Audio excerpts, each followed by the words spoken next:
Religion and Love. I have often wondered whether there is something wrong in our religious systems, in that the same ritual, the same doctrines, the same aspirations are held to be sufficient both for men and women. The tendency everywhere is to obliterate the distinctions, and if a woman be herself, she is looked upon unkindly. She rarely understands our metaphysics, and she gazes on the expounder of the mystery of the Logos with enigmatic eyes which reveal the enchantment of another divinity. The ancients were wiser than we in this, for they had Aphrodite and Hera, and many another form of the mighty mother who bestowed on women their peculiar graces and powers. Surely no girl in ancient Greece ever set up to all-pervading Zeus a prayer that her natural longings might be fulfilled. But we may be sure that to Aphrodite came many such prayers. The deities we worship today are too austere for women to approach with their peculiar desires, and indeed in Ireland the largest number of our people do not see any necessity for love-making at all, or what connection spiritual powers have with the affections. A girl without repining will follow her four-legged dowry to the house of a man she may never have spoken 20 words to before her marriage. We praise our women for their virtue, but the general acceptance of the marriage as arranged shows so unemotional, so undesirable a temperament, that it is not to be wondered at. One wonders, was there temptation? What the loss to the race may be, it is impossible to say. But it is true that beautiful civilizations are built up by the desire of man to give his beloved all her desires. Where there is no beloved, but only a housekeeper, there are no beautiful fancies to create the beautiful arts, no spiritual protest against the mean dwelling, no hunger build the world anew for her sake. Aphrodite is outcast, and with her many of the other immortals have also departed. The home life in Ireland is probably more squalid than with any other people equally prosperous in Europe. The children begotten without love fill more and more the teeming asylums. We are without art. Literature is despised. We have few of those industries which spring up in other countries in response to the desire of woman to make gracious influences pervade the home of her partner, a desire to which man readily yields and toils to satisfy if he loves truly. The desire for beauty has come almost to be regarded as dangerous, if not sinful, and the woman who is still the natural child of the great mother and priestess of the mysteries, if she betray the desire to exercise her divinely given powers, if there be enchantment in her eyes and her laugh, and if she bewilder too many men, is in our latest code of morals distinctly an evil influence. The spirit, melted and tortured with love, which does not achieve its earthly desire, is held to have wasted its strength, and the judgment which declares the life to be wrecked is equally severe on that which caused this wild conflagration in the heart. But the end of life is not comfort but divine being. We do not regard the life which closed in the martyr's fire as ended ignobly. The spiritual philosophy which separates human emotions and ideas, and declares some to be secular and others spiritual, is to blame. There is no meditation which, if prolonged, will not bring us to the same world where religion would carry us, and if a flower in the wall will lead us to all knowledge, so the understanding of the peculiar nature of one half of humanity will bring us far on our journey to the sacred deep. I believe it was this wise understanding which in the ancient world declared the embodied spirit in man to be influenced more by the divine mind, and in woman by the mighty mother, by which nature in its spiritual aspect was understood. In this philosophy, boundless being, when manifested, revealed itself in two forms of life, spiritual and substance, and the endless evolution of its divided rays had as its root impulse the desire to return to that boundless being. To many ways, blindly or half-consciously, the individual life strives to regain its old fullness. The spirit seeks union with nature to pass from the life of vision into pure being, and nature, conscious that its grosser forms are impermanent, is for ever dissolving and leading its votary to a more distant shrine. Nature is timid like a woman, declares an Indian scripture. She reveals herself shyly and withdraws again. All this metaphysic will not appear out of place if we regard woman as influenced beyond herself and her conscious life for spiritual ends. I do not enter a defence of the loveless coquette, but the woman who has a natural delight in awakening love in men is priestess of a divinity than which there is none mightier among the rulers of the heavens. Through her eyes, her laugh, and in all her motions, there is expressed more than she is conscious of herself. The mighty mother, through the woman, is kindling a symbol of herself in the spirit, and through that symbol she breathes her secret life into the heart, so that it is fed from within and is drawn to herself. We remember that with Dante, the image of a woman became at last the purified vesture of his spirit through which the mysteries were revealed. We are for ever making our souls with effort and pain, and shaping them into images which reveal or are voiceless according to their degree.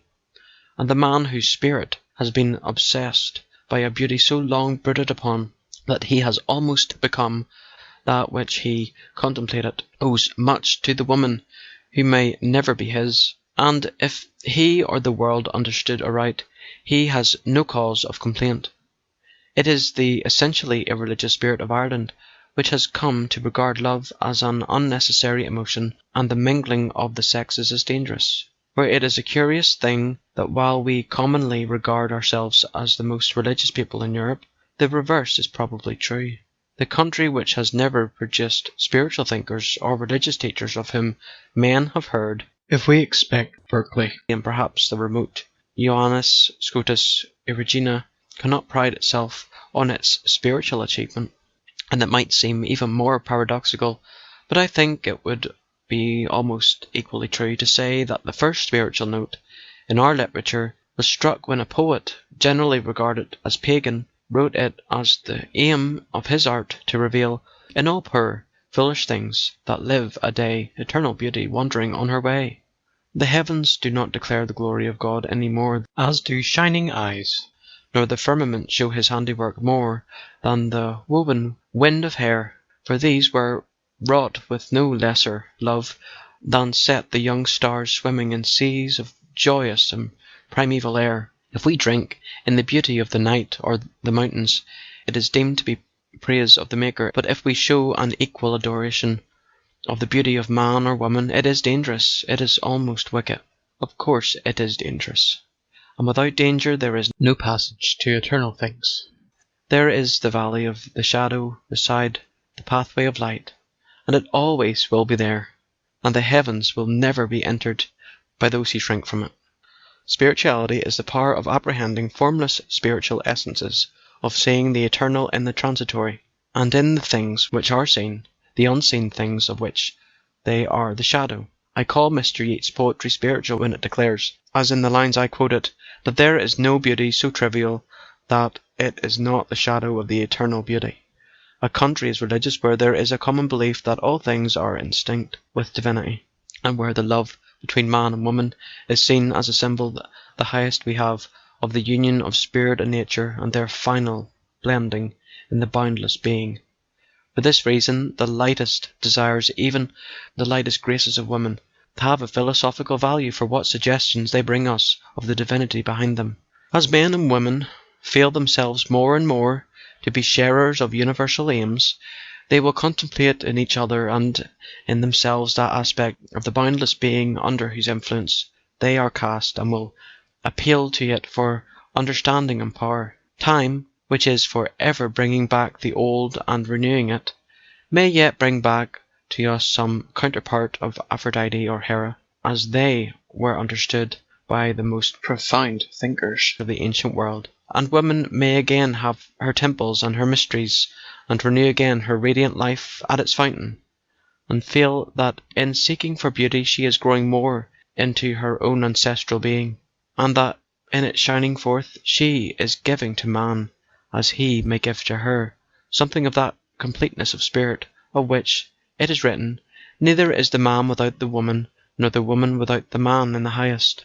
It may seem strange that what is so clear should require statement, but it is only with a kind of despair that man or woman of religious mind can contemplate the materialism of our thought about life. It is not our natural heritage from the past, for the bardic poetry shows that a heaven lay about us in the mystical childhood of our race, and a supernatural original was often divined for the great hero or the beautiful woman. All this perception has withered away, for religion has become observance of rule and adherence to doctrine. The first steps to the goal have been made sufficient in themselves, but religion is useless unless it has a transforming power, unless it is able to turn fishermen into divines, to make the blind see and the deaf hear. They are no true teachers who cannot rise beyond the world of sense and darkness and awaken the links within us from earth to heaven, who cannot see within the heart what are its needs, and who have not the power to open the poor blind eyes and touch the ears that have heard no sound of the heavenly harmonies. Our clergymen do their best to deliver us from what they think is evil, but do not lead us into the kingdom. They forget that the faculties cannot be spiritualized by restraint but in use, and that the greatest evil of all is not to be able to see the divine everywhere in life and love no less than in the solemn architecture of the spheres.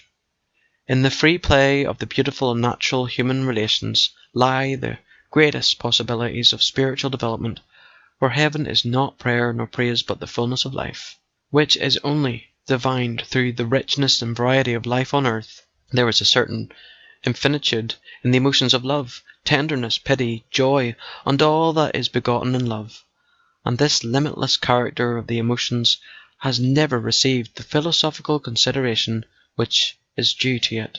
For even laughter may be considered solemnly, and gaiety and joy in us are the shadowy echoes of that joy spoken of the radiant morning stars. And there is not an emotion in man or woman which has not, however perverted and muddied in its coming, in some way flowed from the first fountain.